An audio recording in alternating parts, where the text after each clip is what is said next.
Hi everyone, this is Raushan. And this is Farrah. Well, guys, depending on where you're seeing this from and on what app or whatever, the fact that you can hear and see us means just one thing, that this is going to be a pretty special episode.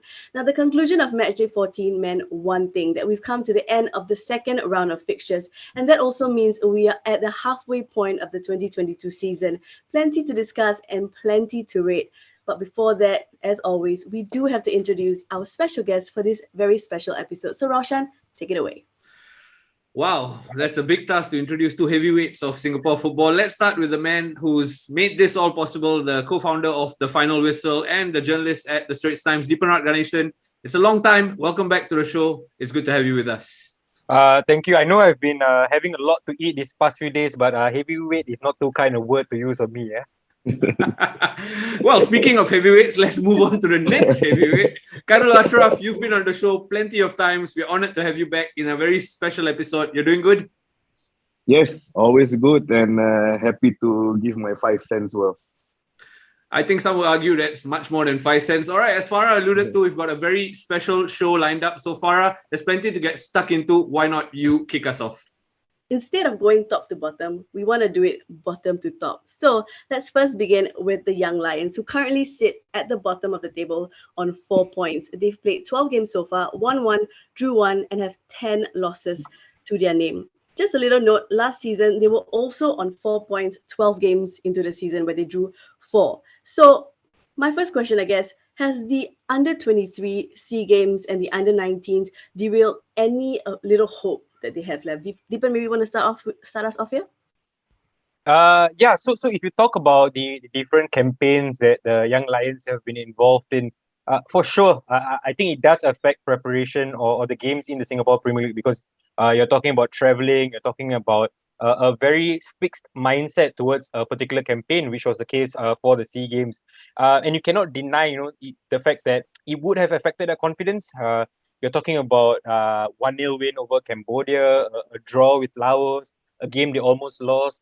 I think it would have been a shock to the system almost for these players, this group of players, to realize that they're not so good after all, when you compare them to people from our region. And I think it has affected confidence in the Singapore Premier League. And this team is a shadow of the team that competed in the league last season, that's for sure. Not just the players, but the way they are playing. I think it's a question that we will address a bit later on. But the style of play, I think, has gone a little away from what we saw last season. Not so much a style, but the execution of the philosophy that they had. I think Khairul might agree on this. I mean, last season we knew there was a direct pattern of play when the Young Lions took to the field. This season, I think they're trying to follow that, but the execution, like I said, has been lacking. Yeah, but I agree with you on this part. But also, you have to understand that certain personnel are not here for this year. Right? People like Hami and Joel is not playing as much, and I think it has affected. I mean, the squad itself is different. So the quality itself is different. One thing I would like to note is to share. I feel is when you play catch up in the league, you're always under pressure because everybody else has played more games in against you, right? So people are playing 9 games, you're playing 4 games, 5 games. So that to me is also a factor. And then when you come in and play again, then it's a stop-start game, and then or sometimes you have a rush of schedules. You pack the schedules, and then the nature of our league this year has been a little bit stop-start, right? For all teams even. And then with them out competing also, it has been difficult for them. So I foresee this being a problem also. I'm not too sure also. I just heard today about there's going to be a Young Lions B in the Under-21 league, right? So I don't know how that would pan out also, because as it is, you see now you have 4 reserves and 2 goalkeepers on the bench, right? So how would that pan out when the league starts in July, right? And for the Under-20 league to start July. So the second half of the year, we don't know what's going to happen with this team. As it is, it's already down to the bare bones. And then going forward, I really don't know how. So for me, I there's a little bit of pity for me, for Nazri. I think it's a very tall order. Like I said, this is a very irrelevant platform to be in the league.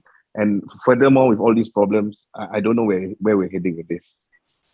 Yeah, I think just to add on to what Khairul said, it's not just the personnel changing during the off-season, right? In the season itself, they've lost key personnel. They've lost Jacob Mahler to a long-term injury. Ilhan has moved on to Albirex Niigata. Raihan has now moved on to Chiang Mai. So when you are a team, a developmental side who are not signing top quality players, they have the biggest squad in Singapore purely because they can select any Singaporean of that certain age. But the quality is lacking, and I think it's difficult. And I think it's going to be, to Khairul's point, if you're playing catch up, the pressure is on, and if you're not getting confidence anywhere, like the most recent game against Hougang, their heads dropped.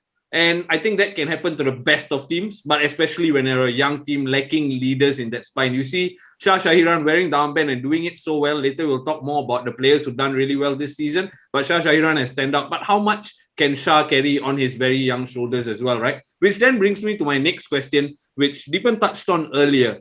You touched on last season and this season being different. And when we had the conversation for the season review, we expected Nazri Nasir to almost take over from Pipo and do fairly well. It hasn't panned out that way. Results certainly haven't panned out that way. So the question then is, would Pipo have done any better with this current squad? Deepan, I'll come to you on that. Look, I think people have to realize that when it comes to players, there are certain coaches who work well with a certain demographic of players in terms of age. So I'm talking about the youth players. There are certain coaches who are really good with that. I think Pipo is one of them. We've seen it over the years. And then when people tried to translate that into senior football, he was found wanting. So not every coach can, do well at the youth side as well as in the senior side. And I think Nazri is a bit similar. And this is just my opinion. People might not have to agree with it. But I don't think, he is a coach for the youth sides. At the end of the day, you've seen how he has done with the Singapore national team, albeit in an interim basis, but he's able to get the best out of the senior players. Has he been able to get the best out of the youth team at the Young Lions? I'm not quite sure, because as much as we talk about the absentees in Jacob Mahler, Ilhan Fandi, people who have left, Hami, another example, I do think there is talent in this squad. But yes, of course, not as much talent as there was last season, but I think there's enough for them to do better than they've done so far this season. I do want to ask though, because I think almost week after week when we speak about the Young Lions, I'm not sure who actually touched on this, but it might have been Kidir as well, and it might have been you also, Raushan. I think you guys have said multiple times and on multiple occasions that it might be time for this Young Lions experiment to end. Do you still stick by that? I have mentioned it a couple of times on the SPL podcast as well, and I do stick by it purely because I don't see the point of it. Khairul touched on it earlier, a bit of, I don't know whether it's public information, but it's out in the open now that there might be a Young Lions B in the under-21 league. I just question the purpose of it. Is it just about parking players in a certain place while they serve national service? Is that really bearing any fruits for the group, the younger group ages? I don't think so. Results speak for themselves. They're not bearing any fruits. So what is the purpose? Just to make up numbers? I don't see the point. Khairul, why don't you tell me what you think? Is it time for this experiment to end? Definitely. I think it has been going on for the longest time, I think almost 20 years. And we had one or two generations that were really excellent. And this generation, they could have also been good if there wasn't a Young Lions team, because they were already developed right from the COEs of Warriors and Geylang for the 84 batch, and then also for the Haris Harun, Izwan Mabu, but they were developed already at the NFH, right? So it's not down to Young Lions that they have gotten on for a good career for the national team, right? And also, to me, even with them, right, in the Young Lions, we didn't get any gold medal for any under 23 ASEAN tournaments, or we didn't do well for qualifications for under 23, right? So in that sense, I feel that this is Young Lions have totally failed in the last 20 years, right? So I think we should put these young players back at the clubs, right? Let them learn from the proper professionals. Let them learn how to compete and fight for their places. Of course, sometimes we realize that, striker positions, central positions are taken by foreigners. But that's how the way it is. I think that's if you're the best, you will just rise up to the top, right? So you just have to fight in a way, provided, of course, we have proper under 21 leagues, under 19 leagues, Yeah, so I think it's time that we restructure our leagues properly, and then we undo the Young Lions once and for all. Deepan, I feel like Khairul had to say, Raushan had to say, maybe very quickly, do you agree with what they said? Is it time for the experiment to end? Yeah, I mean, completely agree. It's an experiment that hasn't worked. But you have to say though that are there enough clubs in the Singapore Premier League for these young lions experiment to end? So if there was no young lions, these players have to go somewhere, right? So do they then go to these existing clubs? How much of game time will these young players have? So I don't think the Singapore Premier League is ready for the young lions to exit at this moment. If there's perhaps another club, another one or two clubs that are able to come into the Singapore Premier League, then I think fine, we're able to do that. So from my understanding, I think the idea was for this season to be the last season that there will be a young lions. But I think that idea or that plan almost has changed because um, they don't see any other club being ready to come in at the moment. But of course, if for some reason another club is ready, then I see Young Lions taking exit. Lovely. Okay. Something very different for this episode. Instead of asking for your predictions, as we always do when we look ahead, we want you to rate all these clubs out of 10. So maybe, Khairul, you go first. What would you rate the Young Lions out of 10 so far mid-season? Yeah, I think they are maybe at a 3 or 4 out of 10. Right? We haven't seen them play fantastic football. We haven't seen the grit and desire for them to edge off games or win games. You know, there were some moments last year where they showed a little bit of grit, right, and desire, but this year no. Quality throughout the sport. You know, except the exception is of course Shahiran has been fantastic. Like sometimes I really pity what he's been doing for the team. But as a whole, it's a 3 or 4. It has disappointed. Yeah, we didn't expect much, but it has disappointed. Deepan, out of 10. I'll give a 3 as well for the same reasons that Khairul mentioned. I think quality has been lacking. The only reason I would give a 3 and not a 0 is because most of these boys are juggling NS after all. It takes a lot out of the schedule, you know, and it's tiring almost. So the 3 just for showing the determination to turn up. Fair. I think Okay, I go on, think go on, it's go on. I think it's good to note that the Young Lions have got more 3 points on this show than they have this season. Anyway, I'll give them a 4. I think it's been certain circumstances have been out of their hands, being hit by COVID while they were in some Southeast Asian country on a tournament. I can't remember which one. That was out of their hands. Losing players to injury, losing players who have moved on to better clubs is out of their hands. So it's been stacked against them. So I'll give them 4. I think there is room to improve. I just don't see how. So across the board, 3s and 4s. Very well. Let's move on to the next club, which is Balestier. As we move up the table, they're second from bottom. The Tigers are on 13 points after playing 14 games so far. Won 4, drawn 1, and lost 9. And no one has conceded more at this stage of the season than them, having let in 37 goals so far. Khairul, during the SPL season preview, I think you said maybe Akbar can attract players, maybe their marketing will attract players. Since then, they've added Madhu. Do you think they're moving in the right direction? I think they're not in terms of local player recruitment and even for foreign. I think they can do more. I still think that at the start of the season, if they could have gotten Madhu and say, for example, Isdin, I think they could have been much better at the moment, right? And these two players actually fit into this philosophy. Both of them have played in ball playing football teams, Madhu in Tampines. So I think it would have fit the philosophy of Balestier right to the T. So for me, I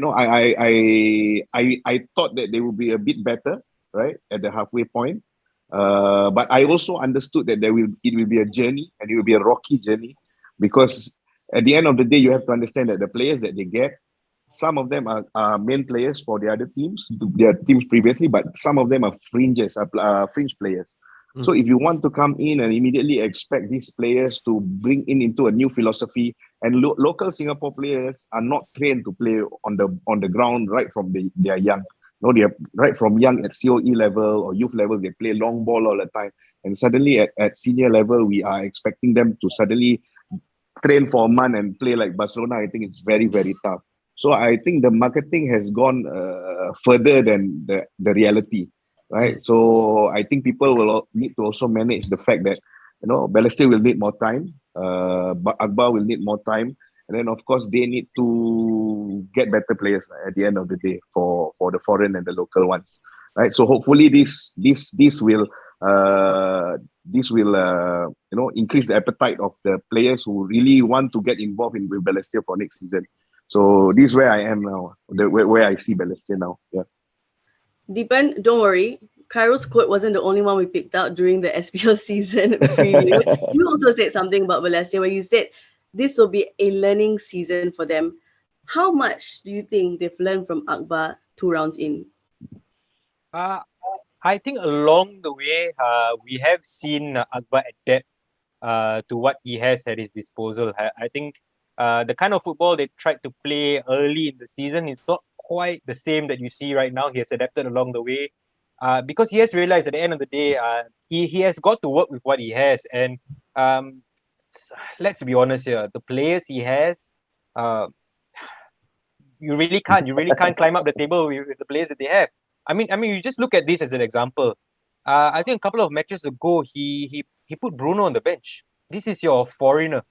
This is one of your 4 players that's supposed to push your team, to challenge against the better teams in the league.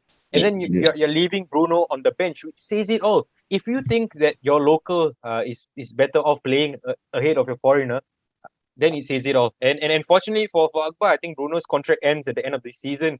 And might be the last that we see of Bruno. And again, this might be a topic that we talk about later on in the show. But look, if you want the Singapore Premier League to be taken seriously, then foreigners like Bruno don't belong in the league. Yeah.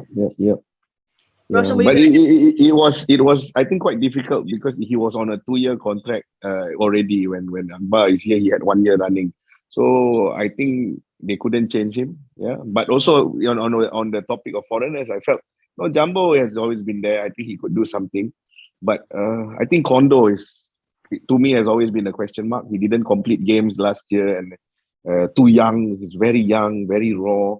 I don't think you can carry a young team with a young foreigner. You need some experience. So I guess that's where certain things didn't work out for them this year. Yeah, and I don't just want to focus on the foreigners. I mean, we talk about the locals that they have. I think in defense, they have got more or less the right individuals. I think Delwinder, Madhu, Amir Hakim, even a young boy. I think they're more or less okay. But I think it's in midfield where they have problems. I think a couple of times in the season, they've had to play Ignatius Ang in the middle of the park, which goes to show you that, at the end of the day, Akbar doesn't trust what he has at his disposal in the center of midfield. And I mean, Khairul will tell you, in any league, I mean, you talk about any league in the world, your midfield has to, win you games, and sometimes your midfield is the reason that loses you games. And that has been sorely lacking for Balestier. I mean, you look across the league, even a team that's underperforming similarly to Balestier, like Geylang, they've got a midfield that I think is quite sturdy. And then you look at Balestier, can you really say that their midfield is good enough for the Singapore Premier League? I don't think so. So Raushan, after everything Khairul and Deepan has just said to us, do you think Balestier is exactly where they're meant to be at this point, at this stage of the season? I think so. I think they are where they have to be with what Akbar has at hand. I think when Akbar came on board, it was always going to be a 3-year process. I don't think there was going to be a knee-jerk reaction. So we touched on it, players like Bruno. Yeah, he knew he was on a 2-year contract, probably need to ride it out. Yes, a new manager deserves a new canvas, but it doesn't work that way with contracts, with money involved, right? So I think he's made the most of the situation that's been given to him, and he's going to make incremental changes. To your point about midfield, we touched earlier, if Young Lions was disbanded, would the players find playing time anywhere else? I can name you a few Young Lions midfielders who will walk into Balestier's midfield, and it's truth be told, it is their weakest area of the park, and it's difficult for them, right? So all things considered, I think Akbar is doing what he can, but I think long term, maybe with Topayo being, I have to touch on the pitch whenever I talk about Balestier, right? I think that plays a big part. Later Deepan upset.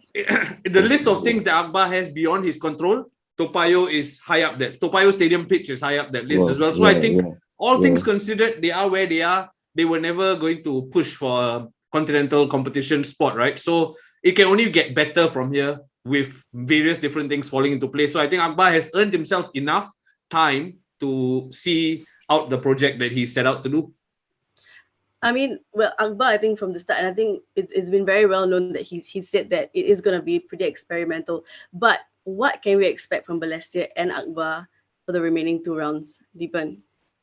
Wow, I'm not sure much will change, because like I said, he's got to work with the players at his disposal. I think Madhu has been a quality addition. I think you can already see that. Looking forward to Balestier and Tampines pretty soon. I think I don't see Balestier improving that much. But like Khairul said, I think Kondo has got to step up. Even Taniguchi, I think he can do better. I think we have Yeah. seen better. Jumbo also has to step up, and Bruno obviously needs to step up.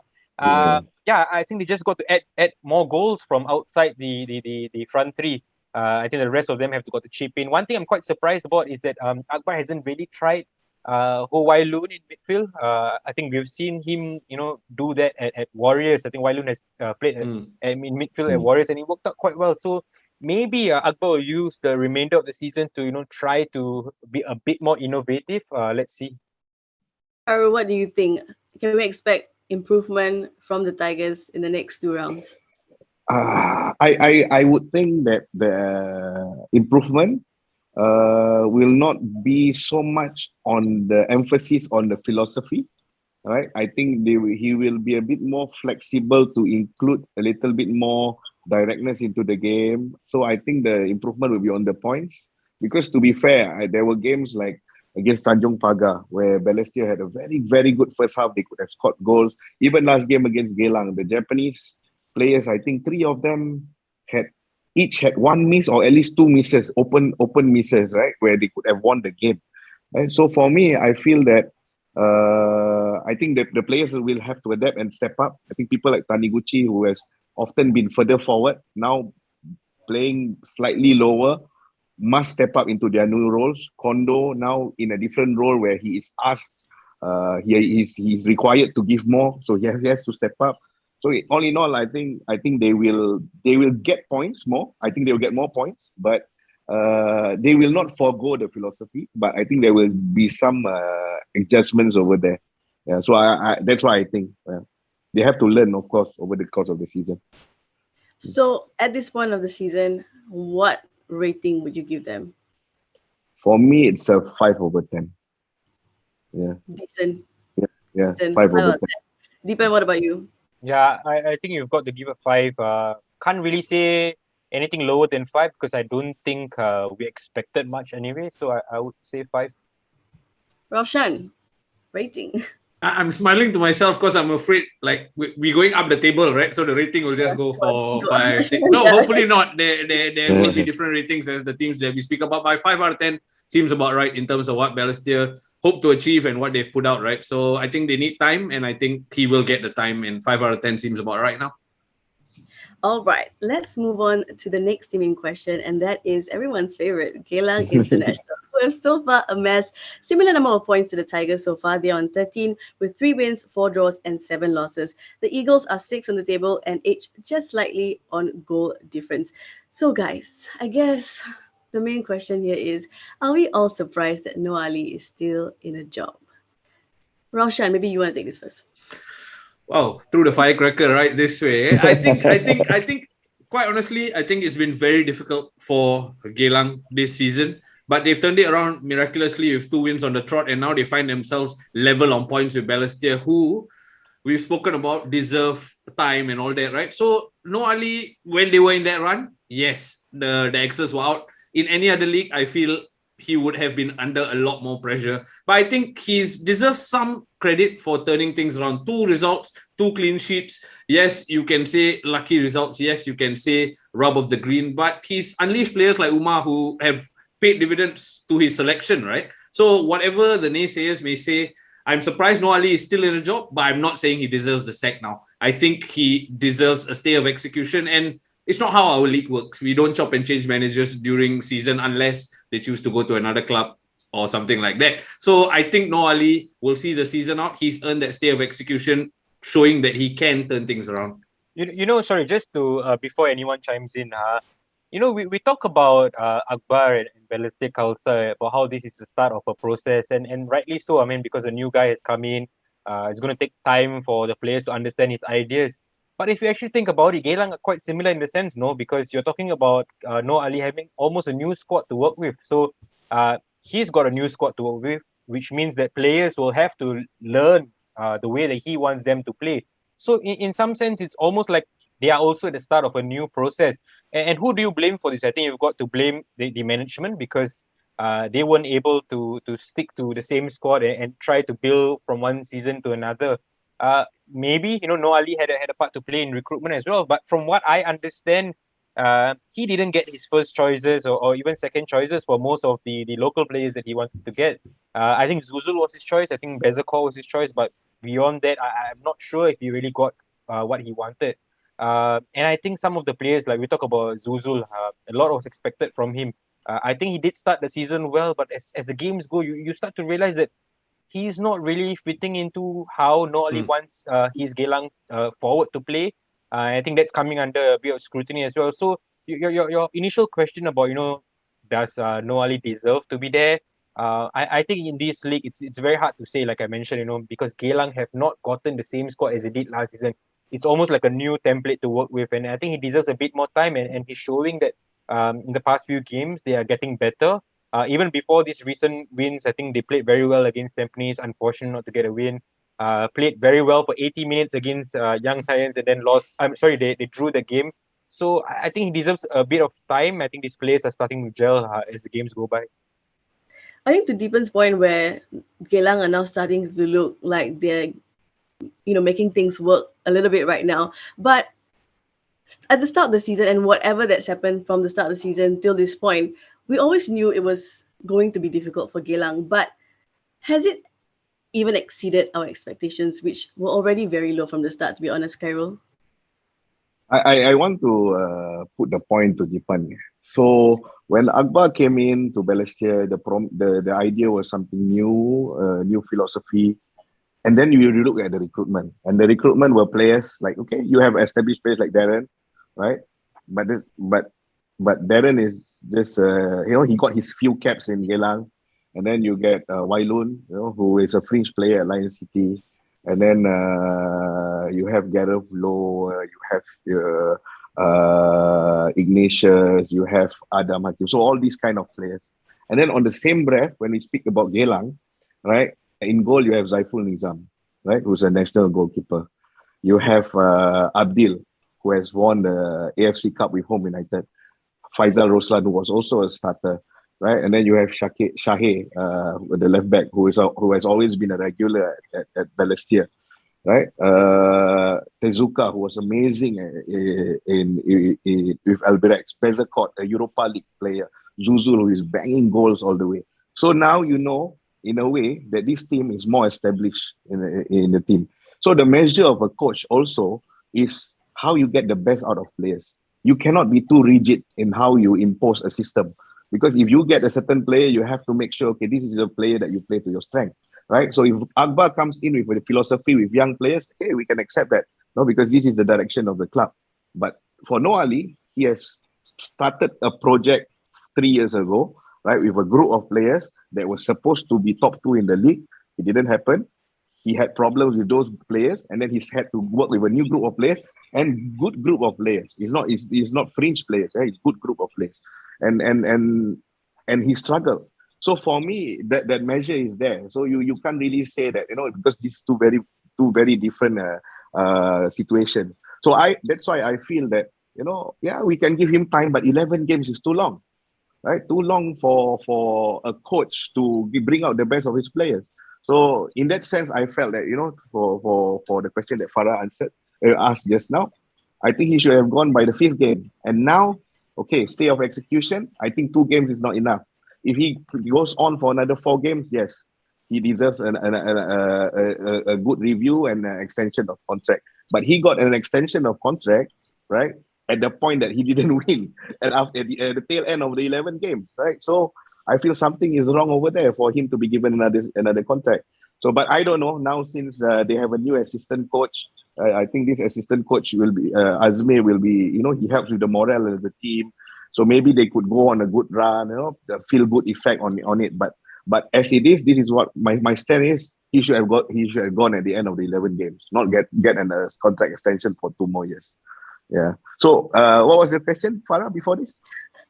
No, all I asked is I said that, I mean, at the start of the season, we always said that we knew it was going to be difficult for Geylang, right? But has it even exceeded our expectations, which were already very, very low for them? Oh, yes. I mean, it exceeded my expectation of how low they could get. 11 games. They started the league on in the bank. They won home United, Lion City. So with that, they could actually bring the quality, bring the level of the morale of the team. But they went on to go on a slide, right? So that was unexpected. But now, I don't know. At this point, I still think that they have at this middle point, I think they have under delivered so much. Yeah. So I'm just hoping that things could get better for them. Yeah. Sorry, just to chime in. I totally get Khairul's point. In terms of at the end of the day, a coach has got to get the best out of his players, and I completely agree. I think if something is not working, especially if you have got someone like Zia-ul and it's not working, then you've got to try and change it, right? And see what works best for your team. But look, the reason why I compare Geylang with Balestier is I think they're very similar in terms of their squad. I think if you look at Geylang's bench during the game, and we are talking about Noor Ali playing a high press kind of play, which means you need to get players who are able to come on and refresh the team. You look at the bench, and honestly, as a coach, who do you bring on? I mean, this is just of the top of my head. I think they've got players like Danish, Sriraga, just players that don't really register any sort of thoughts in your mind. So if you are the coach like Noor Ali, I think your easiest excuse would be, yes, I've got 11 players that can do their work for me, but beyond that, what do I have? So no, they had the opportunity to sign a good player, but they decided to pay $200 for him. So he left, right? So where do you put the blame? At the end of the day, is it the club or is it the coach or is it somebody else? You're not expecting Noor Ali to pay whoever this plays out of his own pocket, right? I mean, at the end of the day, you've got to look at the management, and the management has a set budget for the squad. And clearly, it is not enough for a team to challenge in the higher echelons of the Singapore Premier League, which is why I think teams like Geylang, Balestier, as long as they work with the budget that they have, then it's very hard to pin the blame on a head coach and say that the team needs to be doing better or they need to be higher up the table. I think they are sort of where they are. I mean, of course, now and then you get something different in the sense of like Tanjong Pagar, they punch above their weight. But how often have we seen that over the years? And for Tanjong Pagar, what really worked for them, and I'm sure we'll talk about it later, is that team spirit, which has been perhaps lacking in Geylang. Maybe that I can agree with, but I really think sometimes these coaches they work with one hand tied behind their back, and that's why I have a bit more of sympathy for Noor Ali than maybe others might have. Well, Khairul made his point. Deepan made his point. Raushan, do you want to add on to that? Or I don't think. Just let us know how you think Geylang will end off with the next 2 rounds. Quite honestly, I don't think I can add much else between this tasty debate that's just transpired between the two of them. And I think both sides have their merits, right? You can be either Cam Noor Ali or Cam against Noor Ali. Is completely fine. That's what football, it divides opinions, and I think it's completely fine. Just one thing though, in terms of the players Khairul listed out, yes, they are quality players, but they are not like for like. Abdil, I'm just going to put this out there, is not the same player that he won the AFC Cup with Home United with. Zaiful Nizam, number one goalkeeper for Geylang. Yes, he's in the national team. In that middle of 11, that stretch of 11 games, they went winless. He was away at SEA Games. So it's not exactly just the personnel laying out numbers, right? There's much more to it. And I think there are deeper issues at Geylang compared to just Noor Ali. Maybe changing Noor Ali alone would not be the fix. And I speak of this as a Manchester United fan. Changing the manager alone is not going to help the club at all. And that's how I feel about it. Just quickly, will they turn the season around? They've got 2 wins in a row. That helps confidence. They have tough fixtures coming up. I see they got Young Lions coming up next. Then they have the Sailors, Hougang and Albirex on the card. So we know how our league works. The gulf is very big. So it'll be difficult for them to keep their winning momentum going, I feel. But if they can keep building something within Deepan touched on it, team spirit, then perhaps Noor Ali can have tangible success for what he's trying to turn around at the club. And if you ask me for a rating, I'll give them, for the 11-match winless run, we cannot look beyond that just because there's 2 wins in recent times. And just like they are level on points with Balestier, I think they'll be level on rating with Balestier as well. So 5 out of 10 for me. Deepan, what about you? Out of 10? Yeah, I'm going to give them a 5 as well. I think just where they are, uh, up where we belong. Is that the catchphrase? But I think they are where they deserve to be. But I'm looking forward to how it pans out for the rest of the season. I sort of feel like maybe Noah Ali knows this squad better. And to be honest, Zuzul can do better. That's for sure. I think we can all agree. So if Zuzul goes on a run again, I think Geylang can definitely end the season strongly. Khairul, what about your rating? Three out of 10. Yeah, Yeah. okay, differing numbers from everyone. Yeah. I love that it's starting to get different now.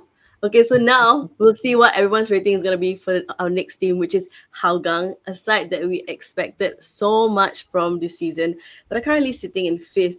They're on 16 points, having won 4, drawn 4, and lost 5. Okay, let's just cut to the chase, right? I feel like we've all been pretty disappointed with them so far.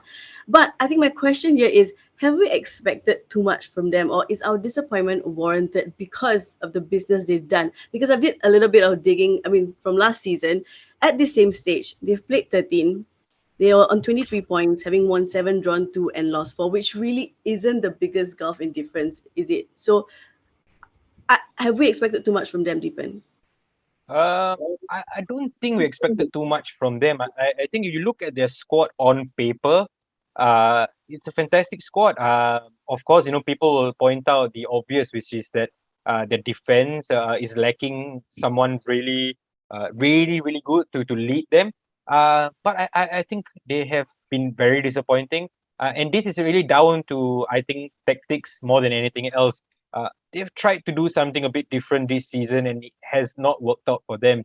And I thought that the sooner they realized it and changed it would have been better, but they stuck to it for some time. Seems to be changing a bit now, but I'm not sure whether that's going to be the long-term plan. And look, at the end of the day, I think the Hougang Hools, the fact that they are disappointed speaks volumes, right? Because this is a group of fans who have always been there for the team, and they still are. But I think they've been very, very disappointed with how the team has been playing, and I think we cannot say that we expected too much from Hougang because, like I said, if you look at them on paper, it's a fantastic squad. But we have to address they have been very unlucky. I think in terms of injuries, who has been out? I mean, the latest victim, so as to speak, has been Moritz, right? And yeah, so you never know, with a full squad what they could have done. But Clement and Firdaus, the two men at the helm, they would be disappointed. I think that really says everything that you need to know. So, I think it's pretty fair that Clement and Firdaus have been getting a lot of stick. And I think to your point where you said that they've been trying to do something different, and that was probably their downfall for the first 2 rounds of fixtures. Khairul, do you think our disappointment in them is warranted? Yeah, definitely. Yeah, because of course I have some players over there also, and then we were excited at the prospect of what Hougang could be this year. Knowing the players that they have, but to the point that we knowing these players, we also know that these players they are roller coaster players. They when things go well, things go their way. Then when things don't go well, they just give up. They just let go, and it has happened in seasons before, right? So for me personally, I feel like maybe there's some dead woods over there that needs to be cleaned up. Clement just needs to take out the whip and do it something like Dohun. Go out publicly, go hard on the players who don't perform, go out on the players who don't want to be there. Start getting in line and pushing to one direction. So I think that's what Hougang needs to do now. At this mid-season before everything is too late. So they really need to put in the discipline, the proper focus in where they want to be, and then let's just work towards it. And if those who don't want to be part of it, just get lost. Yeah. Anything you want to add, Raushan? I think they have been disappointing. I think there was inflated expectations based on the players they signed. You touched on it there last season. Played 13, 23 points. This season played 13, 16 points. Not a massive gulf, but 7 points is 7 points. And if you plus 7 to their tally this season, they'll be much higher up the table. Here's a hot take for you, though. I do think, yes, they've been so unlucky with injuries, but I know I might get slammed for this, but I think the injury to Andre Moritz might have been a blessing in disguise on two fronts. One, that it's not a long-term injury for Andre Moritz, so we will hopefully see him in the SPL again because he's a quality player. We know that. But what I saw based on the last game against the Young Lions, they are playing together as a team. That front three that we talk about between Sahil, Emireka, and Shawal Anwar, they can link up. They are not your top tier strikers in Singapore, but they are second tier. And when they link up, it's a bloody joy to watch. And I think Andre Moritz has not hampered them in any way. Don't get me wrong. I really think Andre Moritz is top quality. But sometimes you look for that senior player when he is playing, and him stepping out of the team will allow this team to go on a bit of a run, gain a bit of confidence, because some of the interchanges in play, yes, against a very bad Young Lions side, but it's there. They can do it. They just need to recreate it. And I think it's important that they have a run of games where they gain their confidence again and hopefully finish the season stronger, because as much as we've laid into Hougang and their troubles all season long, there are good players there. There's a good coaching mind there in Firdaus, and you would think something has to be cobbled together eventually. And I think Hougang hopefully will do that towards the end of the season.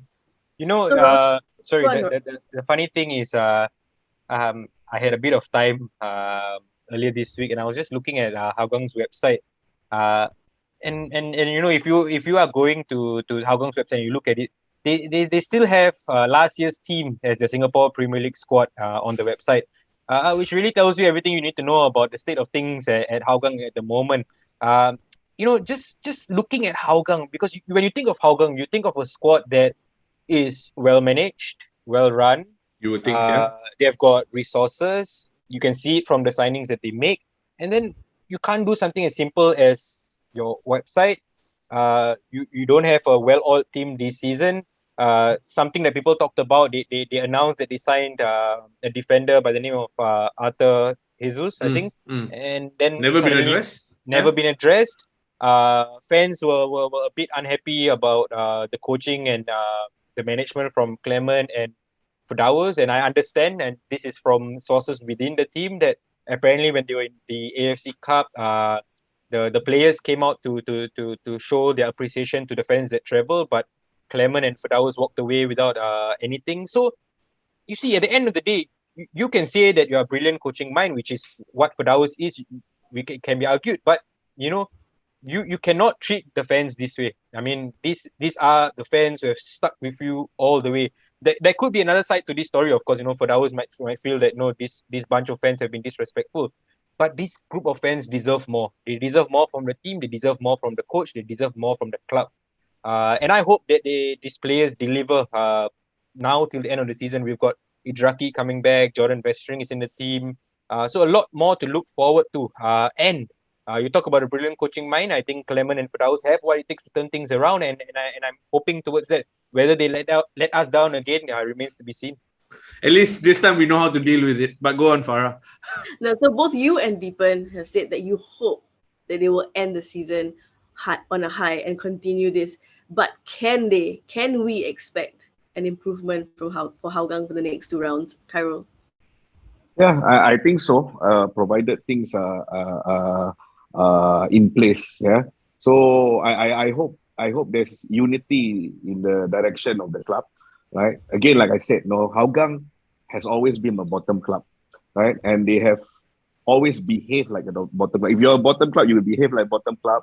Like what Deepan has just mentioned, you know, how they have their social media, how they react to players, how they react to opponents, everything, you know. But now, after finishing in a higher level, in the third place and third place in the last 2 times in the last few years, you have to know that you are elevated now. You are a big club. You want to be a big club, you have to behave like a big club, right? When players don't come on time, you find them and you do it properly. You know, if they are not good enough at the end of the season, you don't give them a contract, right? So we have one good club like LCS now, where they're doing all those things, and players are all in line. If players over there, you talk to them, they will be like, okay, we have to do this. This is my responsibility. I'll take care of myself. You know, I stay home at 10 p.m. I do not go out for dinner. But on a club like Hougang, no, there are players, you know, still going out after midnight, eating this and eating that. No, so these are the kind of things that you have to clamp down. You have to curb. So these are the kind of things that brings down the performance of a team. Look, So no sorry, matter, just want to ask Khairul this question. Do you feel there is a case of too many chefs at Hougang United? Oof. At the end of the day, Clement is the head coach. Mm. Farrah seems to be the one leading trainings and sometimes even tactics from hearsay. And then you've got Big Marco at the club. You've got the Japanese assistant that came in. Is that a problem? Yeah, so from what I heard, I got worried also when there was Khairul, there's Marco, there's Firdaus, there's Yuki, there's Clement, right? Because I thought that they were all big personalities and all able to be head coaches. At least three of them able to be head coaches. Yeah. Even Robert, the team manager, has an A license, right? So I but as I went along, I realized that they have mutual respect. Even Marco to Firdaus, they're always speaking. Clement also has a lot of respect to Firdaus. So, and always the 11 is decided by Clement. It's not decided by anybody else. So I do not see that part. It's just that I feel that some players over there, they've been there too long. Right? They've been there too long. Banyak lemak Melayu cakap banyak lemak already. Right? So this is where I feel that these deadwoods are the problem. Like players like, for example, I haven't seen Faiz Saleh for the longest time. I don't know where he is. Right? Is he playing or is he not? 3 years ago, he was one of the starters. Right? But then he's disappeared. And how can you go from a starter and suddenly disappear? Did he not work hard in training, or does he not deserve, or he just doesn't want to get involved anymore? Right? So I don't. So sometimes this kind of players, you think about it. I have a lot of I hold Afiq in high regard also, and even when Charlie was around, and I felt Afiq was better than Charlie Mitchell, but he didn't play, and then this year also not featuring so much. When in fact Kaishu and Kiki are not that excellent also in midfield. I think Afiq could use could be used there, but why isn't he playing? So maybe there are, I don't know, maybe some are not just interested anymore, just happy being on the bench. So this is the thing. If you want to be a championship team, someone a team that fights for the title, you have to have a championship mentality. So if you do not have, and you still have players like this in the team, then that's a problem, right? It's a good point that Khairul raised about Kiki and Kaishu. So disappointing this season. In the middle of the park. Yeah, I think we have seen Kiki play very well for Balestier. We've seen what Kaishu can do. And yeah, it's been so far off their levels. And sometimes you've got to question yourself. These Albirex players, when they come in, they come in with a lot to prove. They want to earn a contract. And it goes to Khairul's point. At the end of the day, some of them become too comfortable. And I think that's what Kaishu is at the moment, because he's got a contract there. He's earned a contract to be at the SPL club. And I think he's just comfortable. I don't think he's really challenging himself anymore. And then we have got people online talking about how Kaishu should play for the national team. Give me a break. we have Shah over there. We don't need Kaishu. Exactly. Guys, every time we talk about Hougang, we have so much to say. So very quickly, rating out of 10. Just give me a number. Deepa, you go first. Because I expected so much from them, and this could be my own issue. I'll base it on my expectations. I'm going to give them a 2. Oof. Khairul, what about you? 3 for me. See, Raushan is going down. It's not going up. What about you? Yeah, I think I'm going to match Khairul on this. Like we're playing poker or something. 3 for me. I'm basing this on Deepan's justification as well. I expected so much. You look at that squad, and it's been a damn squib basically the season. So 3. Hey, don't forget, we thought that Hougang would push Sailors for the title this season. Yep. The only thing they're pushing is my blood pressure up, I would say. We really did expect so much from them. Another side which we probably expected more from as well, Tampines Rovers, 12 games in, they are 4th place on 18 points, won 5, drawn 3, lost 4. Let's begin with the AFC Cup. It was a little bit of a disappointment, no, Deepan? Yeah, I would think massive disappointment. We talked about the AFC. Yeah, we talked about the AFC Champions League campaign, right, last season, and we thought that don't worry, they'll learn from this, and they will be better. No, they didn't learn. I think you talk about performances. I think it wasn't good enough. Even the makeup of the squad, I'm not sure whether you guys felt it, but there was disappointment on the ground almost when the news was coming out of the signings, and then people were like saying that's all. Like they expected more, right? Because I think what Desmond said at the end of last season was that we learned and we realized that this squad wasn't good enough for the Champions League and all. So yeah, that is a bit of a worry. But I think at the end of the day, you cannot look past the fact that they are planning for the future, right? We've got Shah coming in, Joel coming in. I think Reza Reski is coming back to the club. So a lot to look forward to. So it's very hard to be negative about Tampines at the end of the day. But we have trusted the process for some time now. And what are we trusting actually? What is the end goal? Farrah, if I can just chime in here, I want to ask Khairul this because we talk about trusting the process and stuff like that, right? Deepan touched on it there. It looks like they learned nothing from the Champions League based on the AFC Cup performances. Is that a problem of a coach believing too much in his philosophy and forcing it rather than being a bit more streetwise, street smart and learning from their mistakes? What do you think?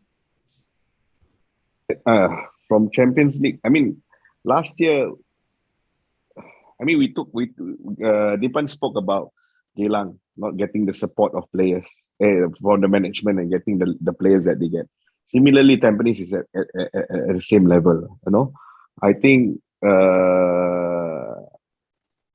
verbally, I think the management supports Gavin 100%, whatever you do. Okay, but financially, he's not getting the support. So he's getting these kind of players. So for me, I totally blame the management on this because you're going into a Champions League season, right? You must make sure you get quality players into the team, and the after effects of that is horrendous because the whole season after that, the whole games after that, they were struggling, right? And it took so long for them to recover, right? So I think for me is, yes, you can have Gavin, and I think Gavin is a coach. Okay, Noah Ali is a tactical coach, right? That's why I expect more from him, that he can bring out the best of his players. Gavin is a philosophical coach. He's Guardiola, right? No matter what, he will do the same things he do, and I judge them based on this.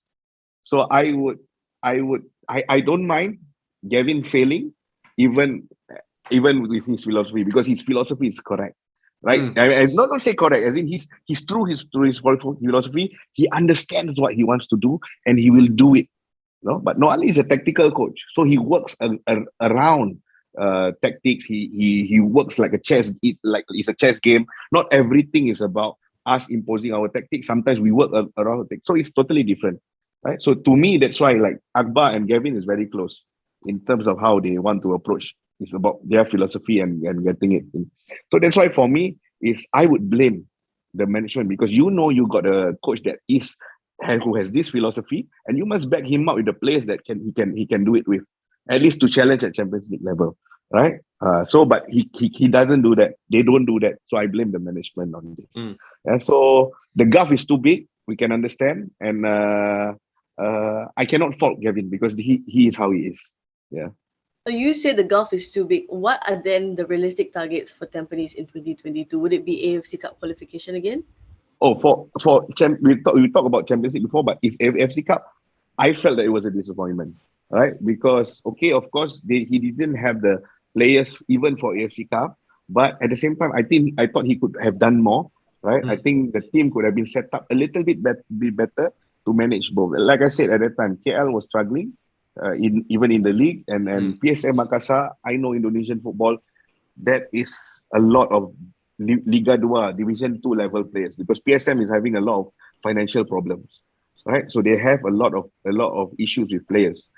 Their top players have gone, their unpaid salaries. So that's why I thought at least they could have one win, right? I think they only need one win and 3-1 win or something to qualify, right? And if they couldn't do that, then it's really disappointing. So that's that. I mean, I didn't think that it's a rollover effect from the Champions League. The Champions League was over, but this period, I think it's a total disappointment. Going ahead, I think they could do more. Yeah. Yeah, I completely agree with Khairul about Kevin. I think My wish is really one day for Gavin to be given the resources, because I bring you back to the game against the Sailors early on in the season when the Lion City Sailors ended up with a 1-0 victory. I believe it was Stole from a the 1-0 victory, I believe is the Yeah, term you're yes, looking yeah, for. stole the victory. I yeah. think it was from the penalty spot, if I'm not wrong, a dodgy penalty that they got. But Tampines outplayed Sailors in that game. And when you think about it, this is what Gavin is doing with the team that he has at his disposal. And you are talking about a centre back who I don't really rate in Shuya Yamashita. I think Tampines can do far better than him. The rest of their defense line is basically a young one, right? Ryan Sanizal, I don't think he is really ready yet. He might have got a national call up, but I personally don't think he's ready. Irfan Najib has been disappointing since he came into the fold. At first when he stepped into the scene, everybody expected a lot from him. I expected a lot from him. A bit disappointing. Adam Rifty has been I would say he has been good, but again very young. Amirul Haikal also very young. So he's working with, I don't want to say babies, right? But really he's working with players who have just come into the fold. And he's able to do that. So I really wish that one day Gavin is given the resources, and whether it's going to be at Tampines or not, we don't know. But I believe that Gavin has a bright future, and I'm sure I'm not alone in wishing for that. Just another thing I want to talk about also is the foreigners, right? I think Kyoga has been all right. I think we have seen better, but Memarovic, I think we have seen better for sure. I think he's been a bit disappointing. He stood out in some matches, but overall, if you consider his Consistency, performances, I don't think he's been great. And he's another one I believe was given a 5-year contract. And could it be the thing that Khairul talked about with Hougang, players becoming comfortable, having something that's been given to them, and of course, Memanovic deserves to stay in the Singapore Premier. I think he's quality, but the performances have dropped a little. So if Gavin can get the best out of Memanovic again, Boris has been firing in the goals. Kyoga just got to get a level up higher. Shuya, I don't think he has that level to get to, but overall, this attacking players, I think they can do more, and I think Tampines have a good chance to be the second best local side after the Sailors, if possible. Raushan, do you agree with Deepan on that? If you were Gavin, what would your expectations be for the second half of the season? No, 100%. I agree with both Deepan and Khairul wholeheartedly that Gavin deserves massive credit for what he believes in and what he sets out to do. Deepan name-checked the whole host of defenders who are young, babies who he's working with. He also deserves massive credit for reinventing Christopher Van Huysen, who suddenly in the national team set up out of nothing. The guy didn't have a club at the back end of last season. Rumors had it he was going to leave football. Now he's a man reborn at right back, putting in industrious performances, and that goes down to good coaching. And we would effuse over it if it happened in Europe. I think Gavin deserves massive credit for turning a player's career around like that, and that is an example of the brilliant coach that he can be and he deserves to be. And I expect, yes, AFC Cup disappointment, okay, but it's out of the way now. They can push on and hopefully finish the next two rounds a bit stronger. There is cup competition coming along, and maybe cup competition, anything can happen, and hopefully Tampines can build from here. I know financially they are not best placed perhaps, and that's weighing the team down, weighing Gavin down, but I think it's in good hands under a manager like Gavin, who has a whole idea of how he wants his team to play. I wonder what has happened to Shami Azik. I think he was brought in at the start of the season, and I thought he would be one of your options at wing back at least. Not seen anything of him. Another player that hasn't really been playing is Iman Hakim. Had a really good season at Albirex a couple of years ago, suddenly out of favor. Even Mark Ryan Tan, I thought he had a bit of a breakthrough last season, and then suddenly now he's been on the bench quite a lot. I think another problem with Tampines is the fact that they have been using very similar 11s week in and out. Perhaps a refresh is needed, but like I said earlier, I'm not criticizing Desmond. I think he has done what is possible under his arm, but I think in terms of looking forward, players like Joel, Shahira, 100%. Reza Reski, so much to be excited about if you're a Tampines fan. Raushan, I'll come to you first. Rating time. I know you're all about Gavin Ball. Number. I like watching Tampines play. I do like Gavin a lot. I would give it, having said all that, I'll give it 6 out of 10. I just think we touched on it, Deepan touched on it, they can be the second best Singaporean team in the league. They've proven that they can be the second best Singaporean team in the league. Have they been the second best Singaporean team in the league this year? Tanjong Pagar fans will disagree, and I disagree as well. And that's why purely I give them a 6 out of 10. Khairul, rating. Same, six for me. I got shocked. 10-6. Deepan. I think I'll go for a 7. Having said all that about Tampines, if you look at the table, they're not far off Tanjong Pagar, I believe. They've got a couple of games in hand. So if they do win that, then they would be the second best local side after the Lions. Killing me with the maths. They used to call me a math whiz. But I mean, yeah, like at the end of the day, I think that would be. I'm not sure if you would agree with me, but I think it's surpassing expectations. We have said that Tampines would be the second best local side after Sailors. I'm not quite sure. So, but again, this is all hypothetical, right? They haven't actually won the games in hand. But I'm going to give them a 7. I think it's just above what I thought they would do. All right. Very interesting, guys. Well, next up, a side who has really impressed us in more ways than one so far this season. I don't want to say this, but I feel like they're every neutral's favorite at this point. At the midway mark, Tanjong Pagar United sitting pretty in an AFC spot, currently on 22 points, 14 games in. They've won 6, drawn 4, and lost 4. Now, the start to 2022 really caught most of us off guard. I have to say, definitely me as well. But 2 successive defeats in the recent weeks, which is a 1-0 loss to Geylang and then their 6-0 thumping to the Lion City Sailors. Is it fair to say we think that the bubble has burst there with Tanjong Pagar, Deepan? Sorry. Before we talk about whether the bubble has burst, just want to address at the start of the season, every single one of us, wrote them off. I'll speak on my behalf first. Look, when you make predictions, right? I mean, you base it off something. You base it off gut feels, and I based it off my own gut feel at the point of time, and from the signings that they made, Mirko Sujic, who. The fact that they didn't really refresh the squad, brought in the old Dan Bennett. So I feared for them. And when you make a prediction like that, and when it falls flat on your face, you've got to put your hands up. And kudos to Tanjong Pagar for that. I think clearly. And the funny thing is, some of the players remind me about my predictions each time I'm there at Jurong East. I mean, not too long ago, I think on the weekend that Tanjong Pagar won a game. I'm not sure which game it was. I was out on my own, and I Insta-storied myself eating a good meal, and then Blake was on my case saying, "Are you celebrating our win or what?" So I mean, again, this is fair, right? We make a prediction, we get it wrong, and they have every right. But where has it come from? And I think it's come from greed, desire, hunger. All these players and the coaching staff, they have got that about them. It's not so much that they wanted to mentality as well that you touched on. Yes, exactly. Maybe we got under their skin, lah. I mean, you never know, right? I don't want to mention names, but several years back, there was a particular coach in the SPL who was a head coach in the SPL at the time, who actually printed a local publication that predicted them to end the season bottom of the table, and he put it up in the dressing room for all the as motivation. Yeah, it's motivation. But funnily enough, they didn't end the season bottom. They ended second bottom. But whatever works lah to avoid the wooden spoon, so as to speak.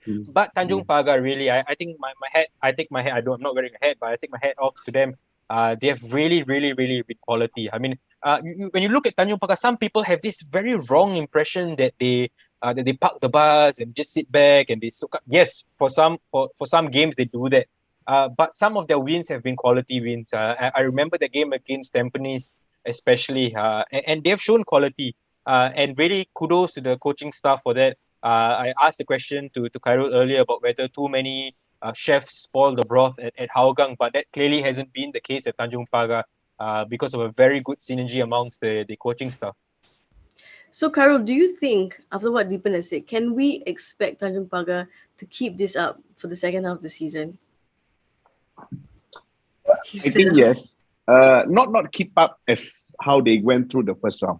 I wouldn't think so, right? But I would think that they would still get more results more points than in the game. They will get more points than they won't get big points. Yeah, but of course at the same time, no, Deepan, I see that you seem to what you said seemed to be like a disclaimer. But where we are now, anytime we can always do predictions, and we can never say, right? For all you know, for the next half of the season, Geylang takes 11 wins and 2 losses, and Tanjong Pagar takes 11 losses and 2 wins again. Yeah, but for me, at this point, I just think that Tanjong Pagar has stabilized. I think the organization, I think the key for Tanjong Pagar has always been the tactics in organization. I think that has allowed them to build a base on how they want to play. If they want to go out to play a little bit, they are able to play a little bit. If they want to totally be counter-attacking with Rio, they can do that. So with this base, I think, it's very hard for them to suddenly crumble already because they already understand what they are, how they want to play. So I do not see them crumbling. Neither do I see them keeping up their amazing form. So I think they'll go on a little dip, but it will still secure them a good end to the season. Hey, look, I think. Sorry, when you look at Tanjong Pagar, if I was in charge, I will tell them, reserve a bit of energy. You've got the Singapore Cup coming up at the end of the season. Who knows? Tanjong Pagar could do something in the cup. And I hear that Shakir Hamza is not close to return, but he's doing his rehab work. Everything is going quite well. Shakir Hamza coming into that back line, really, really strengthens them. I rate Shakir Hamza so highly. And Tanjong Pagar really could do something in the cup. So in the league, I mean, especially, Khairul talked about them going on a dip. I do also probably see that happening because at the end of the day, Tanjong Pagar, the way they play, they put a lot of energy into their game plan. And it's not something that you can expect them to do week in and week out. But I've enjoyed watching Tanjong Pagar so much this season, and they've been a breath of fresh air to the Singapore Premier League. You and me both deepen, but Khairul, I just want to go to your point of you saying that you hope this, they would. I think with Tanjong Pagar, we all want to see them secure a good end to the season. But what is a good end to the season for them? Would it be AFC Cup qualification? Yeah, AFC Cup. Anything. Both third and fourth would mean that they have done really well. At the end of the day, if I am well informed enough, I think Tampines, Tanjong Pagar, Balestier, Geylang, they are all about on the same budget, to be honest, right? So they actually deserve to be thereabouts, right? So, but Tanjong Pagar, having been reinstated only 2 years ago, having started on the second year of a 3-year project, so if they get onto AFC this year, I think it's a big achievement also. Yeah. If Tanjong Pagar hold on to their third place and come end of the season, Hazrin doesn't win Coach of the Year, I'm not covering Singapore football again, man. Oh, right, wow! No, I don't think Singapore football can bear that. So, but then again, we have seen weirder things happen at FPS Awards, yeah. So of course, we'll save that for another podcast. All right, Raushan, before we go to ratings, I want to hear your opinion. I mean, on the pod, we've said it multiple times, especially towards the start of the season. We just didn't think that Tanjong Pagar were going to keep it up, but week after week, they just keep surprising us, right? So what have you thought of Tanjong Pagar so far, and do you think they can keep it up and secure the AFC Cup spot, which I think that's what they're looking for, right?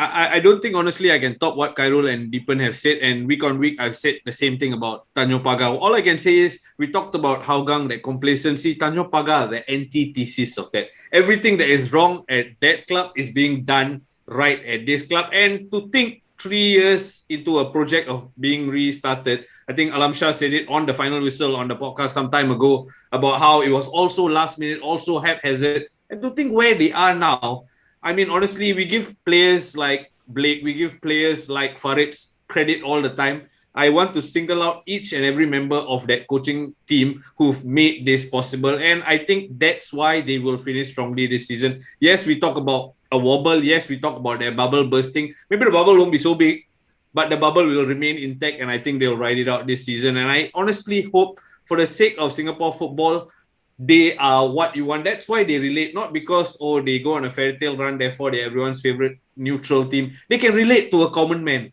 As much as LCS bring in the fans and whatever not, you can't relate to them. You know what I mean? It's a different level. Like, everybody is aware that they are different level. But Tanjong Pagar, it's a common level. It's nice to see that good coaching, good attitude, good determination, right people in the right places gets you places. And I think long may it continue for Tanjong Pagar. And I am not going to be like Deepan and say if they don't finish third, I'm going to stop covering Singapore football and all that. But let's just say, just to get it correct, I'm not saying that I will not cover Singapore if they don't finish that. I'm saying if they finish third and Hazrin doesn't get win, there. Okay.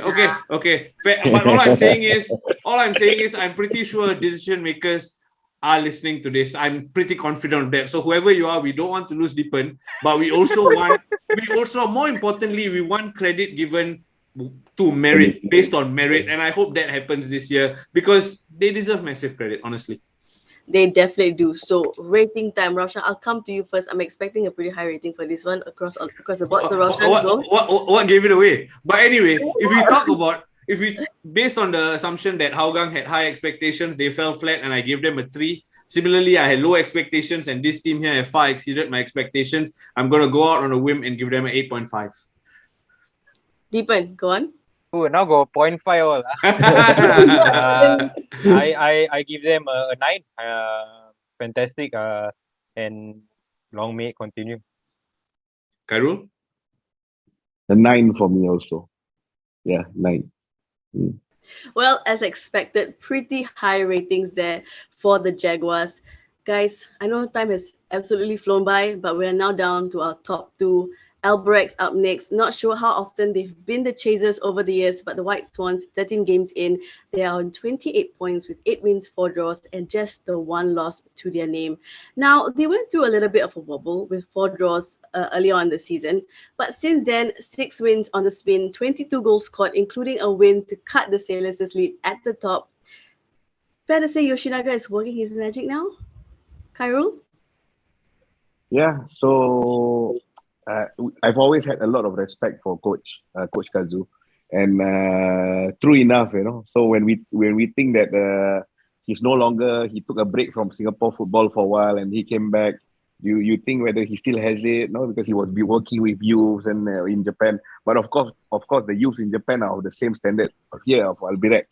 But we think that maybe he has lost it a little. I'm not say lost it, but rusty. Yes, of course, rusty. Yes, correct. Yeah. But he's showing now that he still has it, right? And maybe also the fact that he didn't get the national team job would spur him on to do much better also. But again, I feel that this team is not as talented as the ones that we have seen over the years, right? But coach has always been able to do his magic recipe to get teams improving and be able to perform. So I've been impressed in the last few games, in the last run of games that he has managed. And I think that they will continue after this, going from strength to strength.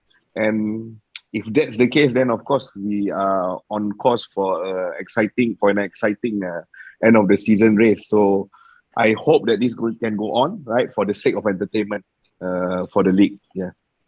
I do want to ask, because you said you've been impressed, right, with how they've done so far. But the one person who never seems to be impressed is Yoshinaga himself. I feel like week after week, post-match, every time he's being asked if he's impressed or what he makes of the performance, he always says he's not impressed and it's not good enough. Especially, I think the last one against Tampines, he said that was their worst performance ever or something like that. He's just never impressed. Is that a sign of a true champion's mentality then? Yeah, I think so. And like I mentioned before, I like Clement. Clement is a fatherly figure, a gentleman. But I feel that if Clement had a little bite in him and put it out, put it out in public and say that no, Hougang hasn't been good enough. I think the boys have to work their ass off for this. And I think then the players will then suddenly sit up and do it. Wake up. And we have wake up, and we have seen it with Kim Do-hoon, and we've seen it with Coach Kazu, right? So this is something that it's always inbuilt. Someone who is not happy, not contented. He wants the perfection. This is a trait of a champion, and of course, Japanese being Japanese also, it's also a trait of theirs, right? So I think this is going to be exciting because it's going to be fiery. I think even when the next game when Lion City plays Albirex, there's more at stake, right? Because it's going to be the last few games. I think it's going to be fiery even on the bench when that happens. Yeah. Deepan, I will come to you first, but I will come to you next. But Raushan, I'll come to you first. I'm pretty sure at the start of the season you said that you weren't expecting a lot of. He didn't say he didn't expect. He said that more or less without using the word flop. He said that they wouldn't be a good team this year. So that's the last time Deepan. he's got to apologize first to Albirex.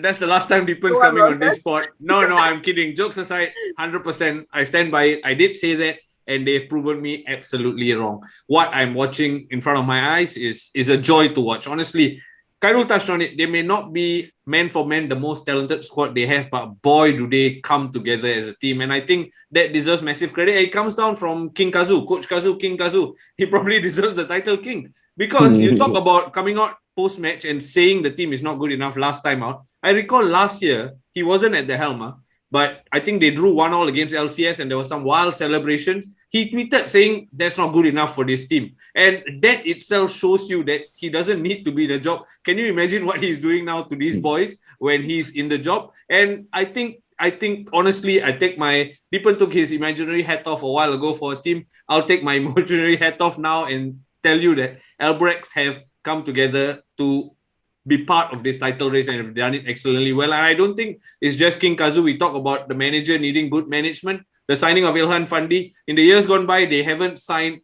top-tier Singapore youths. They've signed youths who've gone there to then learn something from the system. Who they've got now, it was boiling for a long, long while. It was teased in the season preview. Now we see it right in front of our eyes, what Ilhan can bring to this team. And it's Tadanari Lee who's missing from that team now due to injury. I don't think they're missing him very much. And it's not just down to Ilhan, of course, but he's fit in like a glove into that team. And I think all that coming together at the right time for Albirex bodes very, very well for neutrals, observers like us who are in for an exciting title race. Deepan, as promised, coming to you now. I feel like last season we all enjoyed that title race. Can we expect the same this season, and especially the second half of the season? I hope so. And I do think they will push Sailors all the way. But you have to talk about the direct matchups, right? That Khairul talked about when these two face off each other again. If Sailors win, both games or force a draw, then You can't even win one at the moment, though. Yeah, against but Albirex. which they haven't, right? I mean, Sailors have never won Albirex In the league, yes. in Yeah. the league, yeah. Yeah. So you talk about that, and then if they are not able to win, and then that, of course, there'll be a problem. But if the Sailors can force a draw in those two games, do you really see Sailors dropping points elsewhere, though? Like that hasn't been the case. I mean, other than the Geylang loss, I think Sailors, when it comes to Albirex, almost seems like a confidence issue there. I'm not sure what the real problem is, but I mean, you look at the squad; they're full of quality. So you have to think that they are still favourites for the game 3 and game 4 in the Singapore Premier League to come. But going back to Albirex, I think look at the players that Kazu has at his disposal. Quality players. I think I did mention a few of them at the start of the season. Could have gone wrong, but really, I think they've all stepped up. Kan Kobayashi is a joy to watch. Daichi Omori on the left flank, and then suddenly now they have Idetsu on the right flank from fullback. Really, really good players to watch. I actually thought that they'll be a bit lightweight in defense, but they have coped not too bad, and I do think that they will push Sailors all the way, or rather, I hope so, at least as a Singapore Premier League fan. You've mentioned all these players, and I feel like a special mention should be given to Tanaka, because what about him? I mean, fair to say Max Lestienne has hogged all the headlines, and we'll speak about him a little bit later. But what about Tanaka, Raushan? Part of that list of players you mentioned who've stepped up, and I know Deepan touched on these Albirex players coming to this league and having to prove a point, but he's definitely gone out and proved a point. I mean, just look at the hunger he shows, and it's all, again, I don't think it's a superstar. It's part of a bigger thing, and I think that's what Tanaka deserves massive credit for playing his part in what is a very well-oiled Albirex machine, and it's been an absolute joy to watch. I again take off my imaginary hat. Well, guys, I think it's fair to say that we all want to see the title race go down to the wire again. But now, time for our rating for Albirex. Deepan, maybe you want to go first out of 10? I would give them a 8. So far, I think they've done very well this season. Khairul. 7.5. Now everybody's going with the house. Raushan. I would give them an 8. I think it's how he's turned things around. We touched on it there that not getting the Singapore job for Yoshinaga, perhaps that's going to, if he needed it, fire in his belly, because I already think his belly is on fire. So now there's even more impetus to go out and prove decision makers out there, right? So I think easily an 8 for me. All right, and finally at the top, your defending champions, Lion City Sailors. They're 6 points clear at the top, 30 with 34 points, having won 11 games, drawn 1 and lost 2. Now, no side has scored more goals than them with 43, and no side has a better defensive record, having conceded just 11 so far. So basically, best goal difference so far. Now, of those 43 goals scored, a certain Kim Shin-wook has got 11 in the league and a brace as well in the Community Shield. And yet, there are sections of fans who have been, let's say, unimpressed by the South Korean striker's contribution so far, like Marcus Lam, who submitted this rant to us. So let's have a listen. For this week's SPL podcast, I'd like to talk about the flop of the season. One player particularly to me was a very disappointment. And before I review his name, let me tell you some background info about him first. He came over for a free transfer from Shanghai Shenhua and signed a 3-year contract, and his name is Kim Shin-wook. Yes, Kim Shin-wook. Let me tell you why he's the flop of the season. He will always like to play forward, wait for the ball to come to him, and he'll score. But during the Balestier Khalsa match, Kim Shin-wook was in a deeper position, more into midfield. I wonder, is it because this was the coach's instruction given to him to stay more backwards? Another problem with him that I have is his height of 198 meters. Because of his height, the Sailors players who want to use the advantage and try to do high ball. So during that Albirex Niigata match in round 1, you can see that the Sailors, the defense or the midfield players try to cross, to put the ball high in the air so they can hit it in, but it was unsuccessful. May I know your thoughts on this? And thank you for listening. All right, guys, I guess the question here is, do we agree with Marcus? Deepan, do you want to take this? Look, I think some people have used the word flop. I think that's not fair at all. I don't think he has been a flop, but I think he has been disappointing because we had a lot of expectations. This is Kim Shin-wook that you're talking about, right? I mean, one of the most high-profile players that has come to the Singapore Premier League in recent times. And so everybody would have thought that he will be a clear winner in the Golden Boot race, and that he will really up the level for the Lion City Sailors. But I think it's been a mismatch of expectations. I think when you look at numbers alone, right, I think he has about 12 goal contributions. I believe it's 11 goals and 1 assist in 14 Singapore Premier League appearances. Can you really complain though? I mean, he has lived up to the goals end of it.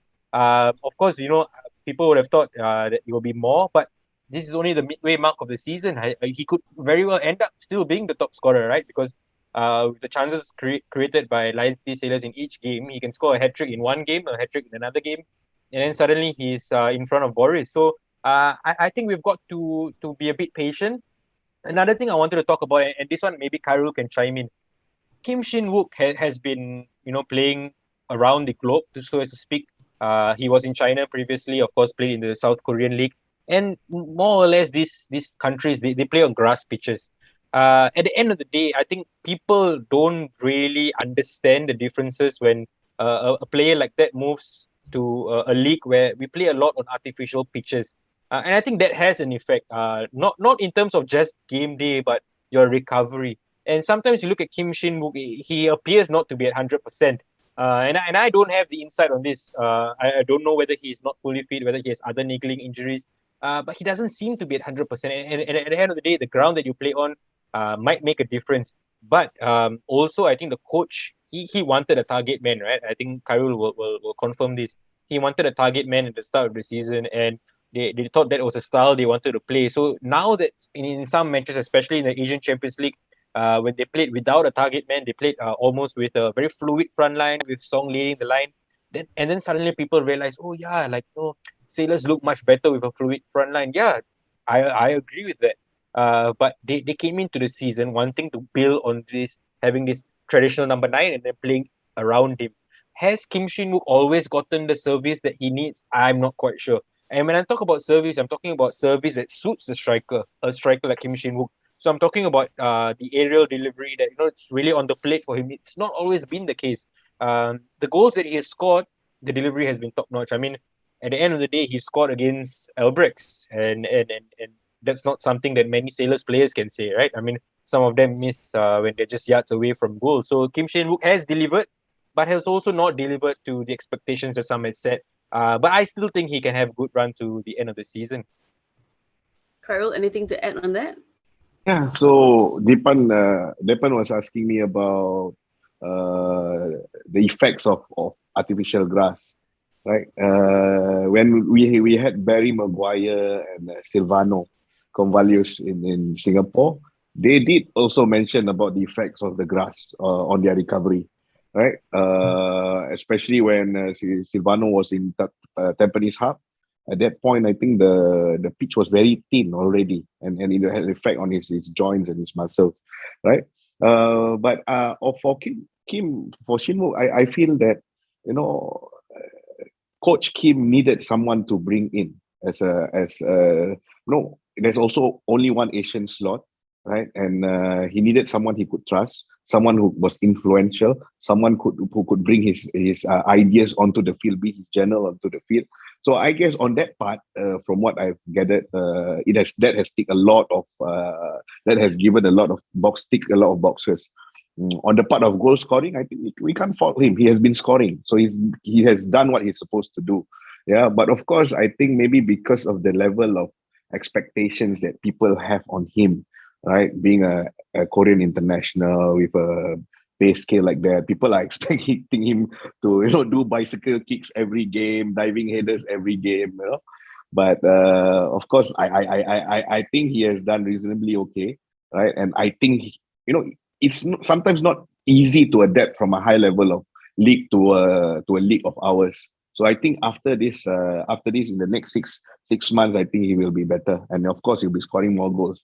Not bicycle kicks every game, but I think he will get good range of a good tally of goals. Yeah. Khairul is almost half joking about the expecting bicycle kick every game kind of thing, but actually that is a problem. I mean, if you look at Kim Shin-wook, if you watch Asian football and if you watched him, he is what he is. He is not going to be running down the channel and then doing a step over and then cutting in and then hitting one with his left foot. He is a target man, and he's been brought in because he does that. And if the Sailors can't use that to their benefit, then you've got to tweak some things, right? So I'm not sure what these fans expect. It's almost like they had a different vision of Kim Shin-wook almost, and then they're not satisfied with what they're seeing. I do agree. Sometimes when I'm at games, it does seem like he's very labored. It does seem that he's not at full 100%, which is why I had this thought about the artificial pitch. But his style, that's who he is. I mean, I think Raushan, if I'm not wrong, I watched the Community Shield with you, and we remarked that Shin-wook doesn't look like very active and all. Yeah, but he scored 2 goals to win them the game. Yeah, exactly. So we know what to expect from Shin-wook. So I'm not sure what these fans who have been complaining want to see from him. So, sorry, just on that point, if people are, I'm not included in this, if people are labeling Kim Shin-wook as a flop, then Tadanari Lee falls under, I don't know, is there a different word for him? So, I don't understand these inflated expectations. Khairul touched on it there. He's a South Korean international who's come into the premier team of Singapore for a South Korean coach purely because he can be the lieutenant. He can be the benchmark for the other teams to follow. There are other intangible benefits to bringing someone like Kim Shin-wook to the team. Service, yes, and I think you touched on it there. Kim Do-hoon wanted a target man, therefore they brought in Shin-wook.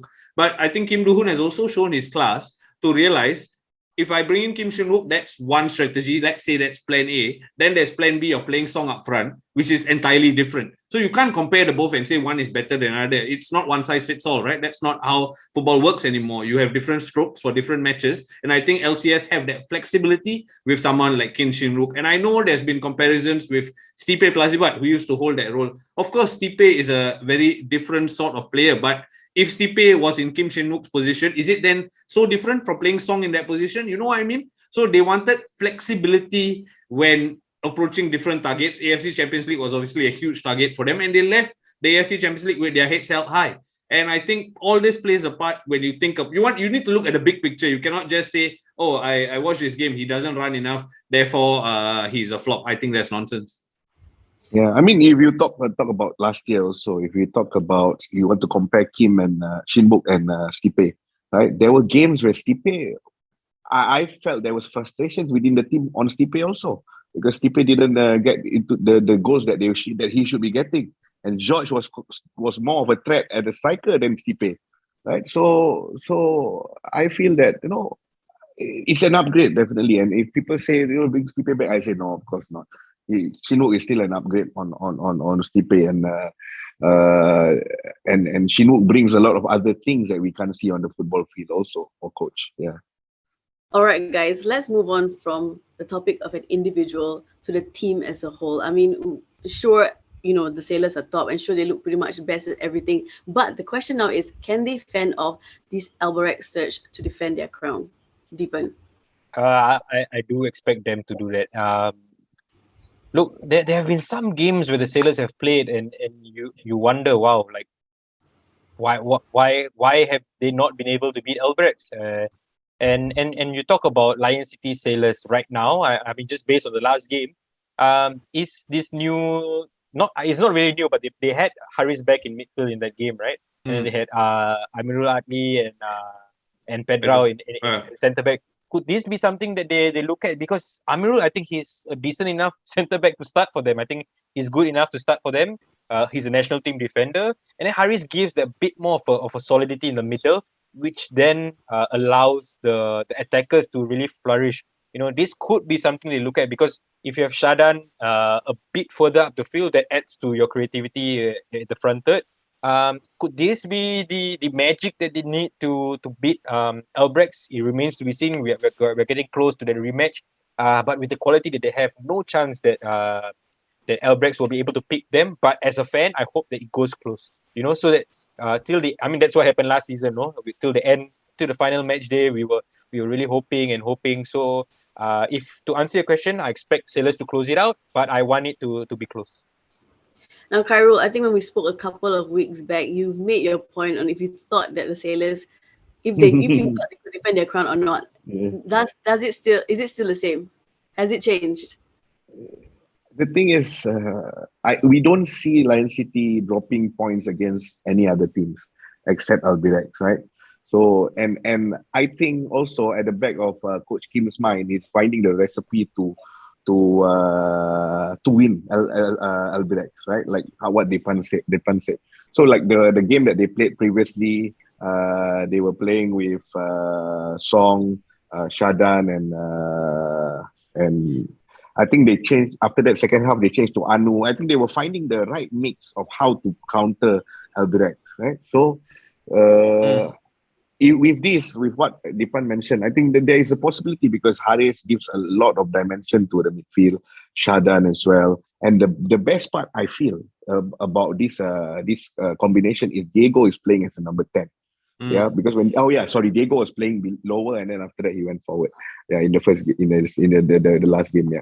So, but now that Diego is playing at the number 10, right? I think he's much better than Song playing at number 10, because Song sometimes Song is like a Dr. Jekyll and Mr. Hyde. He has an AFC mode and then he has a SPL mode. When he has AFC and national team mode, it's like amazing, and then in SPL he overdoes everything. He takes sometimes he's on song, sometimes he's based on.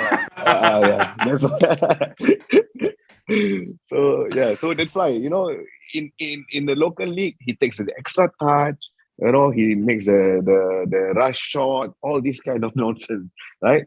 So I think that, especially when Diego is at 10, he's nearer to Maxim, he's nearer to Shinwook or Song as a number 9.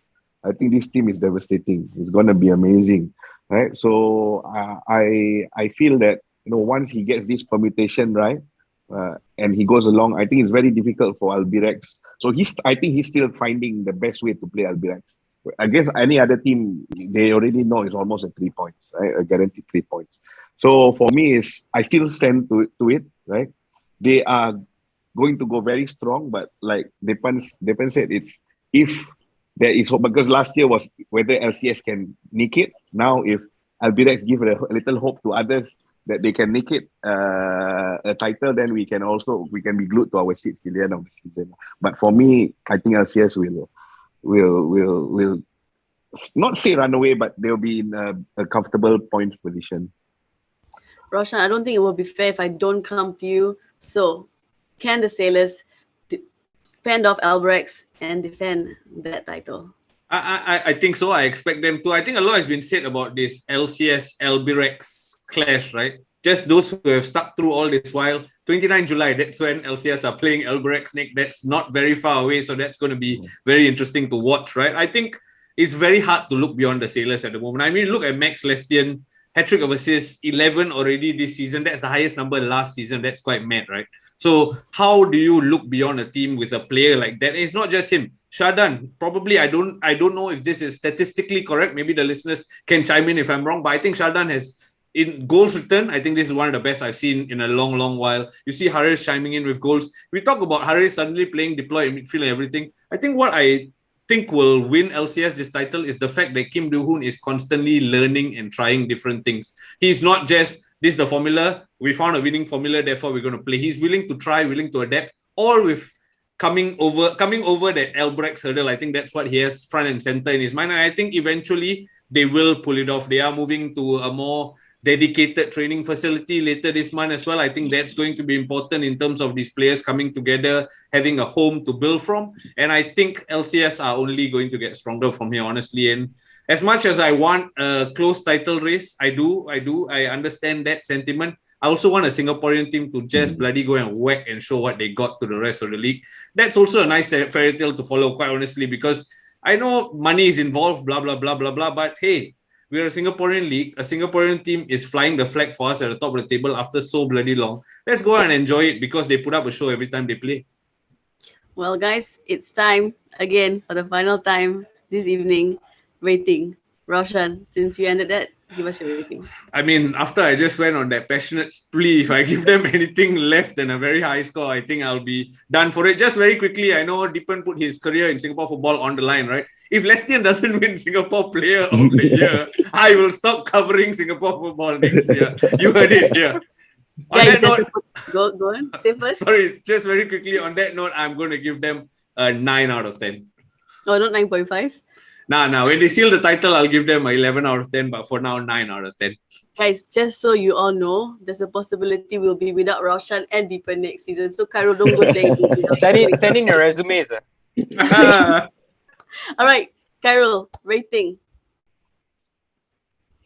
Wow, 9, Raushan. 9? No. Mine is actually a 6.5. Wow. 6.5. Yes. Kinkazu, is that you? Expectations are high, boy. Please explain. Khairul, please explain. Yeah, explain. Yeah, okay. So for the lack of friendly games at the start of the season, right, we couldn't get a lot of the LCS couldn't get a lot of games, right? So at the start of the season, they were quite sluggish. They were quite slow in games, right from the Charity Shield to maybe the third, fourth game.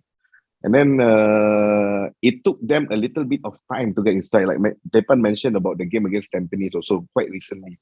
Also, they had a very bad first half, right? They weren't in control without possession.